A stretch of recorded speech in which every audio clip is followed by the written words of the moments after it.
भेरगाव बरांगाजुलिनि इन्सपेक्शन बांग्ल'आव बिक्रम दैमारिनि एन्ट्रि। साखोन सिखोनै लाखिनो खावलायदों TCLCC चेयारमेन बिक्रम दैमारिया। बियो सरकारनि धोन। TCLCC चेयारमेन बिक्रम दैमारिया नायगिदिंना फोरमायो दि आलासि बायदि फैयोब्ला जेन बेबायदि न'ब्लाङाव थानो मोननाय सुबिदा जायो जेन बिनि थाखाय साखोन सिखोनाव दोननो खावलायदों रायजोफोरखौ। लोगोसेनो बरांगाजुलियाव थानाय मडेल हस्पिटालाव नायगिदिंहैयो आरो मा जेंना जेंसि दं सावरायज्लायो मडेल हस्पिटालनि डक्टर्सफोरजों।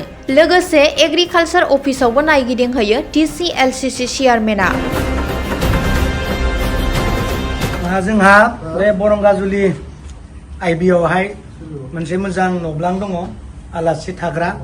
बेनिखायनो आं खावलायदों जे बे आइबिखौ इन्सपेक्शन बंगलाखौ मोजाङै सिखोन साखोनै लानो थाखाय खावलायदों।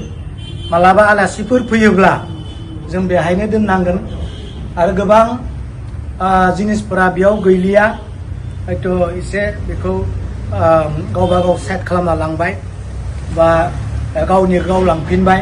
दा बेनिखायनो मालाबा आलासिफोर फैयोब्ला बेवहाय दोननो हानाय बायदि गोबां जिनिस आरो मेटेरियल्सफोरखौ नांगौ जानानै फैगोन।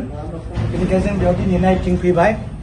थिगानो दङ बाखि बेखौ जों रिपेयारिं खालामनाय बेबस्था आरो गोबां जायबायदि आलासिफोरा बेयाव थाफैगोन बेफोरो जेन बिसोर बिथांमोना जेन सुबिदा मोनो बेखौबो नायनानै किसुमान मेटेरियल्सफोरखौ जोङो लाबोनो थाखाय जोङो नाजागोन।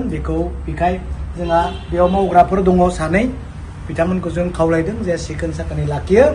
जोंहा BTCनि दैदेनगिरिफोर मुरब्बिफोर फैयोब्ला जेन बेयावहाय मोजाङै थानो हानाय बायदि। लोगोसे जोंहा हस्पिटाल बेयाव स्टाफ गैया, पियन गैया, सुइपार गैया, एक्सरे गैया, बेफोरखौ जेबो नायदों। बेफोरनि बेबस्थाखौ लासै लासै खालामलांनो थाखाय जोङो नाजागोन आरो जोङो लिस्ट खालामनो होदों। हस्पिटाल हिसाबै मा नांगौ जानाय दङ बेखौ जोङो डाक्टर स्टाफफोरनियाव बिनानै जोङो जोंनिफ्राय जोङो BTCआव बेखौ साबमिट खालामगोन।